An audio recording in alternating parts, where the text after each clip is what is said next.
Shirley. And Monisha from Make It Shine, the Money Podcast. On today's podcast, we share the 7 most common online scams and how to avoid them. Does a foreign prince really need your help, or is someone just trying to swindle you? Keep listening to learn more. This is not a lie. Yeah, I'm gonna make it shine, make it shine, make it shine, make it shine.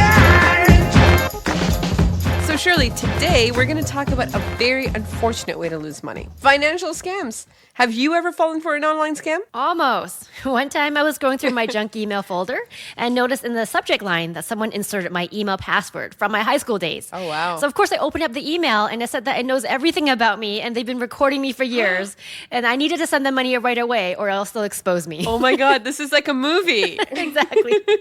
And another time, this one is less dramatic. I got an alert from DoorDash that a delivery was on the way, but I didn't order anything. So I opened up the app and someone used my credit card to order a bunch of tacos in the States.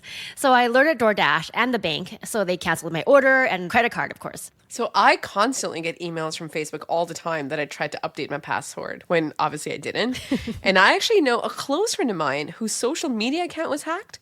It was really crazy because the hacker actually messaged me from her LinkedIn account. Oh, wow. They pretended to be her. Yeah, and the messages were just very, how are you? How are things? Like normal things, right? Like you would text a friend. Yeah. And then they became so persistent. They started asking me like very personal questions.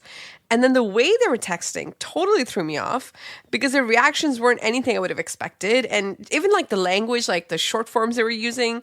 So I actually ended up messaging them, right? In my head, I'm like, oh, I'm a super spy. And I was like, oh, tell me something only you and I know. And then they went cold.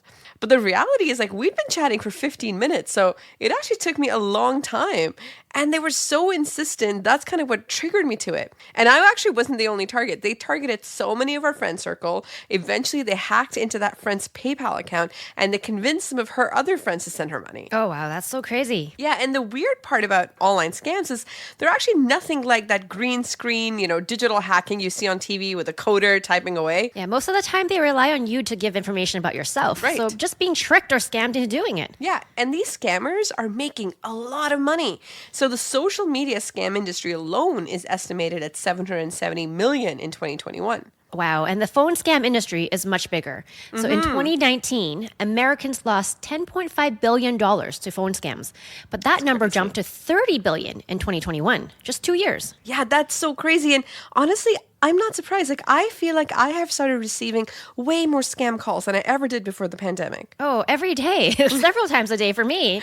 And with lockdown, everyone was encouraged to stay in their homes and access as many services online, which meant that we became more susceptible to online fraud. Right. And then when you're at home, there's no third party to talk to, right? So you're not like walking to a branch. You don't have somebody telling you, hey, this seems like a scam. Here's the other thing. You usually hear that it's the elderly that are the main targets. But in the 2023 fraud study by CPA Canada, it's actually the younger demographic that's targeted. Yeah, 63% of those aged between 18 to 34 said they had been a victim of a scam at least once in their life, compared to 39% of those aged 35 to 54 and 31% of those over 55. Right, so it's really important to be aware and educated about these scams so we can protect ourselves and our money. So let's dive into the 10 most common online scams. Okay, so number 1, this is the overpayment scam. So one of the most common scenarios is online selling. Let's say you're selling like a used couch or something online for $1,000. So a potential buyer will actually contact you and they'll send you payment that is much bigger. So that's the overpayment than the actual purchase price. So instead of $1,000, let's say they send you $2,000. And what they'll say usually is that the difference is to cover taxes that they thought they had to pay, or to pay for shipment and handling. And, they didn't know how much it would be. So here you go. Here's an extra $1,000. In any scenario, though, what they'll do is they'll just ask you to send back the overpayment. So the trick here is that the original payment made by the scammer buyer is actually fake. It's either made with a fake check or money order or with stolen credit cards. Right. And once you try to deposit the funds, the check will bounce, or in the case of the credit card, the bank will reverse that payment because it was fraudulent. Correct, but you would have sent some of your own money, which was the overpayment to the fake buyer. That's right. Most people don't know this, but it's even possible to reverse an email money transfer if the person whose account the transfer was made from is a victim of hacking or fraud. So even if it's an email money transfer, that doesn't mean it can't be reversed. That's right. And don't spend the money. So wait until the check or e-transfer, wire transfer, or money order is fully cleared and validated by your financial institution. And the best way to avoid the scam is to be aware of anyone sending you more money than you asked for. Yeah, that's good advice, Shirley, right? Also use some judgment, right? In this scenario that I I shared, why would someone buy a used couch and try and get it shipped across the country, right? It makes no sense. Number 2 is the lottery or sweepstakes scam. So you've received a letter or emails or text or any message saying that you won a prize or the lottery. Yay. So the scammer contacts you to send funds in order to receive the prize or to cover the taxes. Right. And they may even send you a check or money order, right? That makes it feel real. But the process is the same. Those checks will never clear. You will be out of pocket for the money you sent over to cover these incidental fake winning costs. And then number 3 is the employment scam. So one of the biggest targets of this fake job scam has been secret shoppers.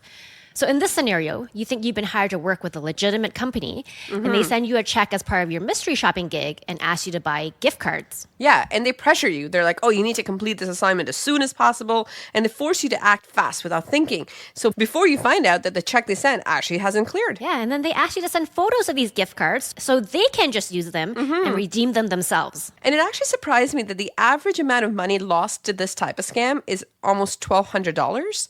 So one way to know it's a scam is if they're paying you hundreds of dollars to do something simple. Yeah. We've covered mystery shopping as a potential side hustle in our last episode.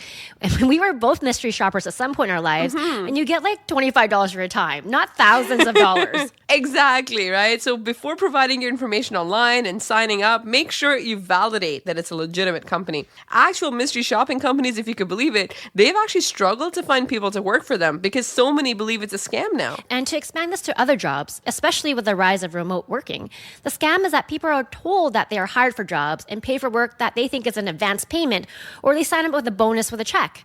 Again, it's an overpayment of some kind, and they're asked to send money someplace else to cover business expenses. Right, and again, the actual check is fake, it doesn't clear, and then your own funds have been sent somewhere else. And in all 3 types of scams, whether they're selling online or think you've won the lottery or have a job with an advance paycheck, the original payment is fake. And the easiest way to figure it out is to contact your bank to make sure the payment settles. Also, just don't wire, money to people you don't know. Exactly. Okay, so the next category of scams are probably the oldest in the book. These are all impersonations or con artists. So scam number 4 is what they call the romance scam or the sweetheart scam. And honestly, part of me thinks this is the cruelest scam. It's not only someone's money, but also someone's feelings. Yeah, so as the title suggests, this is the scam, and it could be online or even in person, where someone pretends to be in a romantic relationship, but they're really just using you to get your money. And while this can happen at any age, this scam tends to target people aged 55 plus. Yeah, it is so hard to spot because people are looking for love online nowadays. A 2023 survey said 39% of heterosexual relationships and 60% of same-sex relationships actually start online now. So as the name suggests, sweetheart scammers pretend to fall in love with people in order to win their trust and steal their money. And they take their time. So it could take months or even a year or more for them to gain trust before they start asking for money for airline tickets, school tuition, medical costs, or other temporary financial setbacks. And they're often initiated on dating websites and apps, right? So via social media. And unfortunately, they usually target people whose spouses have recently died. And they find out this information about you through social media, and then they catfish you by pretending to be someone you want to date. Have you seen, what's that show called on Netflix? The Tinder Swindler. Just watch that and you learn all about sweetheart scammers. So there was an elderly woman on Dr. Phil who claimed that she sent her online boyfriend almost $1 million. Oh, wow. That sucks. Yeah, she only stopped because she was broke. And there's so many other stories like this that we probably don't even know because people are too embarrassed to share, right? Right. And some of the red flags are if this person falls in love with you too quickly. So there was a woman in Toronto who was convinced that a pilot in Qatar that she never met was in love with her. And in her case, he said, I want to send you $150,000 worth of gifts, but I need you to cover the shipping and handling, which is like over $20,000. So another red flag is they write and quickly give you generic nicknames like dear, darling.